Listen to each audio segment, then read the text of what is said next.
যত গর্জে তত বর্ষে না। ইরানের সঙ্গে চলমান যুদ্ধে আমেরিকার অবস্থা এখন অনেকটা এমনই। ইরানে মার্কিন অনুরাগী পুতুল সরকার বসানোর যে স্বপ্ন দেখেছিল আমেরিকা, সেটি ভঙ্গ হয়েছে অনেক আগেই। সব অপকর্মের সঙ্গী ইসরায়েলকে সঙ্গে নিয়ে ইরানে অপারেশন এপিক ফিউরি চালিয়েও কোনো সুবিধা করতে পারছে না আমেরিকা।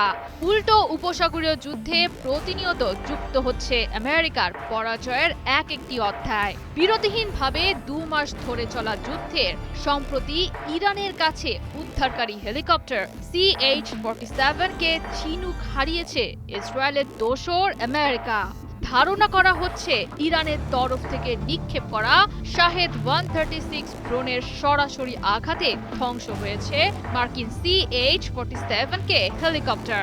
ঘটনাস্থল হিসেবে উল্লেখ করা হচ্ছে কুয়েতের অন্যতম গুরুত্বপূর্ণ মার্কিন সামরিক ঘাঁটি ক্যাম্প বুয়েরিং এর নাম।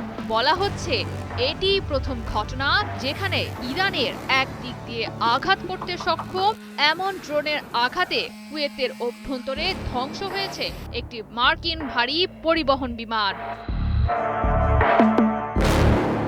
ইরানের রাষ্ট্রীয় গণমাধ্যম সহ বিভিন্ন প্রতিরক্ষা বিশ্লেষণ প্ল্যাটফর্মে ছড়িয়ে পড়া ফুটেজে দেখা যায় ইরানের ড্রোনের আঘাতে ধ্বংস হয়ে গেছে হেলিকপ্টারটির সম্পূর্ণ ককপিট, ভেঙে গেছে সামনের রোটর, বিস্ফোরণের আঘাতে ছিন্ন ভিন্ন হয়ে গেছে পুরো কাঠামো।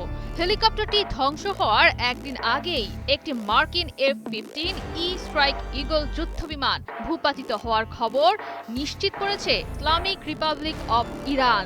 সামরিক বিশ্লেষকদের মতে চিনুক হেলিকপ্টারটি সম্ভবত উদ্ধার অভিযান চালানোর জন্য ব্যবহার করতে চেয়েছিল যুক্তরাষ্ট্র, যার সহায়তায় উদ্ধার করা যেত একদিন আগেই ভূপাতিত বিমানটির পাইলট এবং ক্রুদের। কিন্তু আমেরিকার সেই পরিকল্পনার পুরোটাই ভেস্তে দিল ইরান। নিমিষেই নিজেদের কাছে থাকা শাহেদ 136 ড্রোন দিয়ে আঘাত হেনে ধ্বংস করে দিল 200 মাইল কার্যপরিধির চিনুক কার্গো হেলিকপ্টার।